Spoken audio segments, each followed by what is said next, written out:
बहुत समय पहले की बात है। राजा विक्रमादित्य शिकार की तलाश में जंगल गए। वहां उनकी नजर एक आर्षि की पुत्री पर पड़ी, जिसे देखकर वे मोहित हो गए। तभी वह अरष्य वहां आ पहुंचे और बोले, राजन, शिकार करना पाप है। राजा ने उन्हें वचन दिया कि वे शिकार नहीं करेंगे और साथ ही अर्षि की पुत्री से विवाह करने की इच्छा जताई। ऋषि ने सहमति दी और विवाह संपन्न हुआ। शादी के बाद राजा अपनी रानी को लेकर महल लौट रहे थे। तभी अचानक उनके रास्ते में एक भयानक राक्षस चित्रकूट आ गया। उसने रानी को पकड़ लिया और एक पिंजरे में बंद कर दिया। राक्षस गरजते हुए बोला, राजन, अगर अपनी रानी को बचाना चाहते हो तो एक पहर के भीतर एक ब्राह्मण बालक की बलि चढ़ानी होगी, लेकिन शर्त यह है कि वह लड़का खुद खुशी खुशी मरने को तैयार हो और उसके माता पिता भी इसके लिए सहमत हों। राजा विक्रमादित्य चिंता में पड़ गए।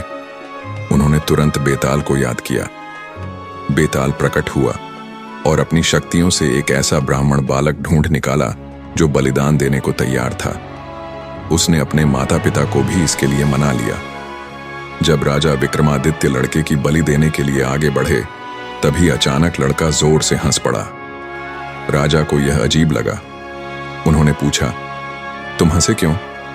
लड़का मुस्कुराकर बोला, मैं परोपकार के लिए अपना जीवन समर्पित कर रहा हूं। यह मेरे लिए गर्व की बात है, लेकिन मुझे अचरज हो रहा है कि कोई अपने वचन को निभाने के लिए इतनी बड़ी कुर्बानी दे सकता है।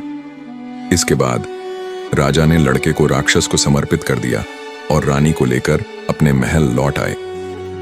एक रात राजा विक्रमादित्य ने स्वप्न में एक अद्भुत दृश्य देखा। एक बेहद सुंदर कन्या समुद्र के बीच हीरे मोती से जड़े एक वृक्ष पर बैठी थी। सुबह होते ही राजा ने उत्तर दिशा की ओर यात्रा शुरू कर दी। कुछ ही समय बाद वे उस स्थान पर पहुंच गए जहां वह चमकता हुआ वृक्ष समुद्र के बीचों बीच खड़ा था।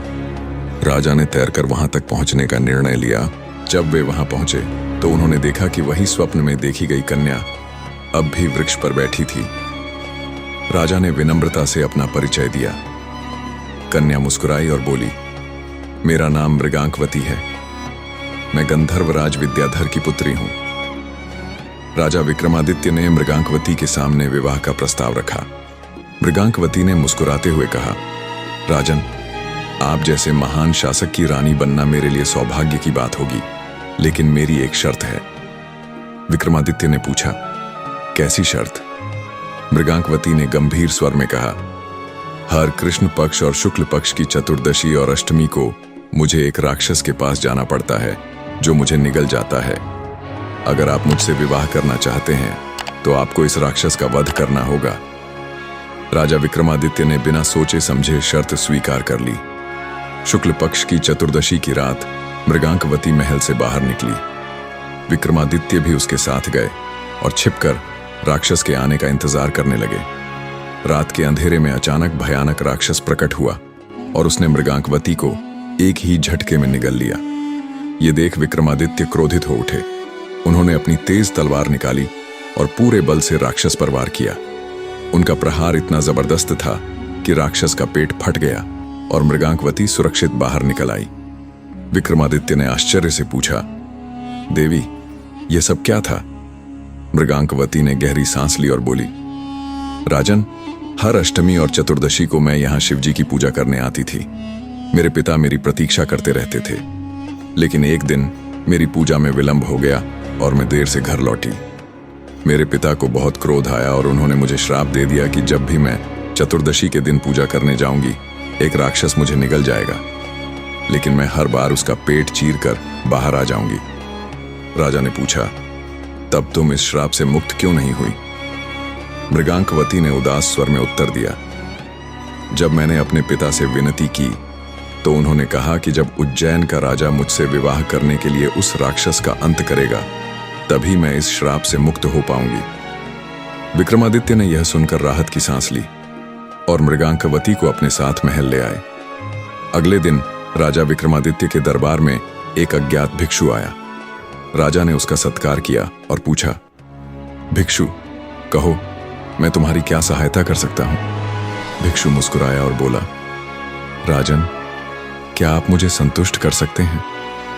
विक्रमादित्य ने दृढ़ता से उत्तर दिया, मैं वचन देता हूं कि तुम्हारी हर इच्छा पूरी करूंगा। भिक्षु ने अपना काला पात्र दिखाते हुए कहा, यदि आप इस पात्र को सोने की मुद्राओं से भर दें तो मेरे लिए यही पर्याप्त होगा।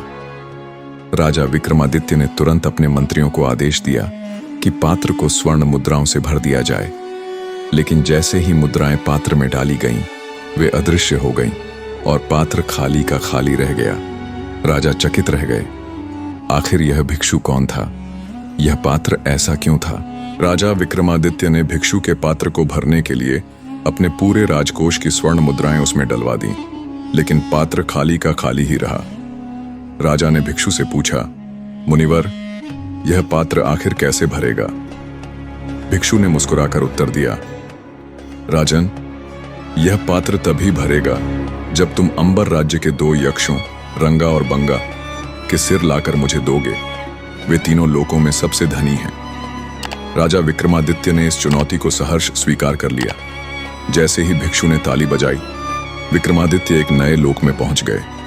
वहां उन्होंने देखा कि चारों ओर सोने की चमक थी। महल, पेड़, धरती, यहां तक कि नदी भी स्वर्ण की थी।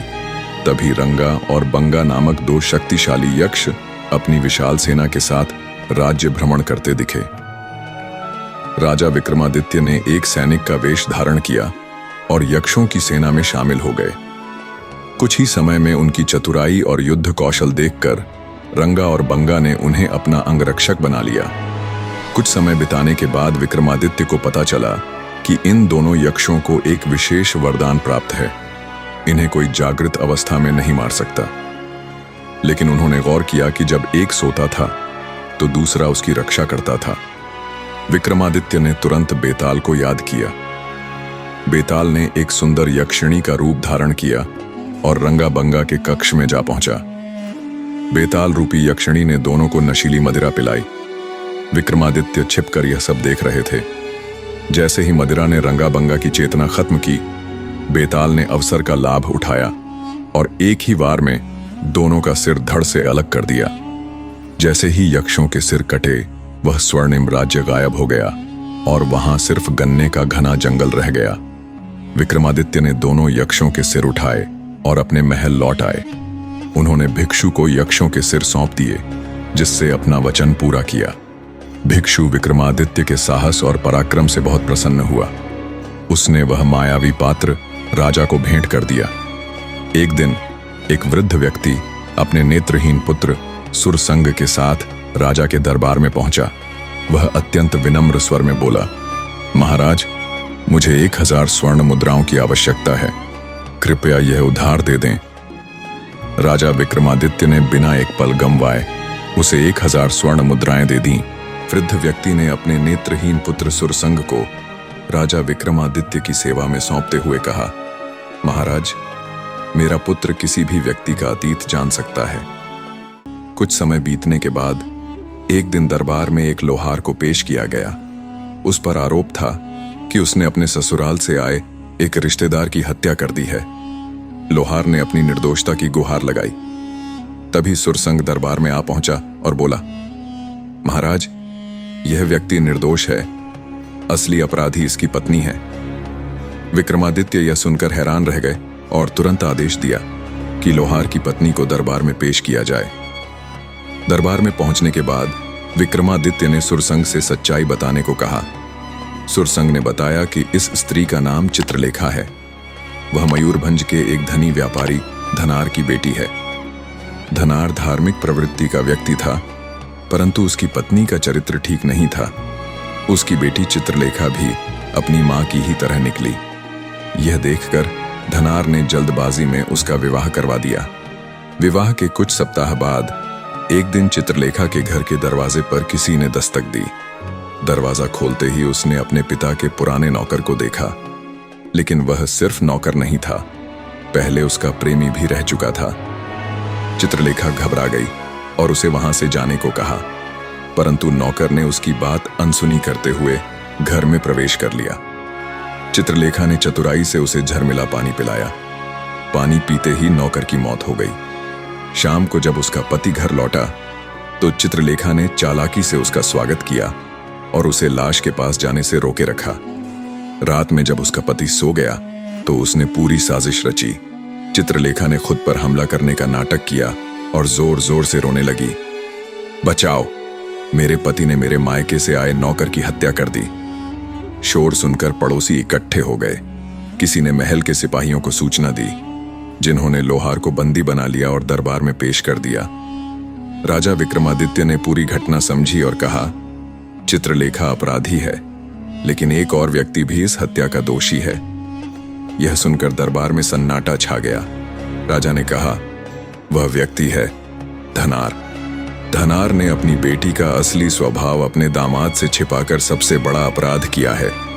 इसके बाद विक्रमादित्य ने चित्रलेखा और उसके पिता को कड़ी सजा सुनाई और निर्दोष लोहार को रिहा कर दिया।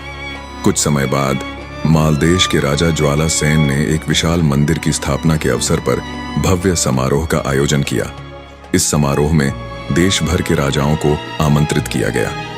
राजाओं में उज्जैन के प्रतापी सम्राट विक्रमादित्य भी शामिल थे। जब विक्रमादित्य मालदेश पहुंचे तो उनकी नजर बनारस के राजा वज्र मुकुट पर पड़ी। वज्र मुकुट उनके पुराने मित्र थे, लेकिन राजा वज्र मुकुट परेशान नजर आ रहे थे। विक्रमादित्य ने उनके पास जाकर चिंता का कारण जानना चाहा।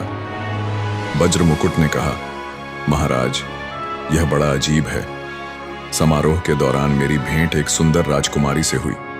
जब मैंने उनसे परिचय पूछा तो उन्होंने बिना कुछ कहे एक छोटी कमल की कली निकाली, उसे अपने कान के पास लगाया और मुस्कुराई। फिर उसने उस कली को हल्का सा दांतों से कुतरकर जमीन पर गिरा दिया, उसे अपने पैरों से कुचल दिया और बाद में उसे उठा लिया। इसके बाद वह अपनी सखियों के साथ चली गई। महाराज, यह सब बहुत विचित्र था, मैं कुछ भी समझ नहीं पाया। विक्रमादित्य हल्के से मुस्कुराए और बोले, राजकुमारी तो संकेतों से ही अपने बारे में सब बता गई हैं। जब उसने कमल की कली को कान के पास रखा तो इसका मतलब था कि वह कर्नाटक की रहने वाली है। जब उसने फूल को पैरों से कुचला तो इसका अर्थ था कि उसका नाम पद्मावती है। जब उसने फूल को दांतों से कुतरा तो इसका संकेत था कि वह राजा दंतसेन की बेटी है। वज्र मुकुट यह सुनकर प्रसन्न हो गए। उन्होंने फैसला किया कि वह विक्रमादित्य के साथ राजकुमारी से मिलने कर्नाटक जाएंगे। कर्नाटक अधिक दूर नहीं था, इसलिए अगले ही दिन दोनों वहां के लिए रवाना हो गए। महल के पास उन्हें एक बूढ़ी औरत मिली जो नियमित रूप से राजकुमारी पद्मावती को फूल देने जाती थी। विक्रमादित्य और वज्र मुकुट ने उसे राजकुमारी तक संदेश पहुंचाने के लिए राजी कर लिया।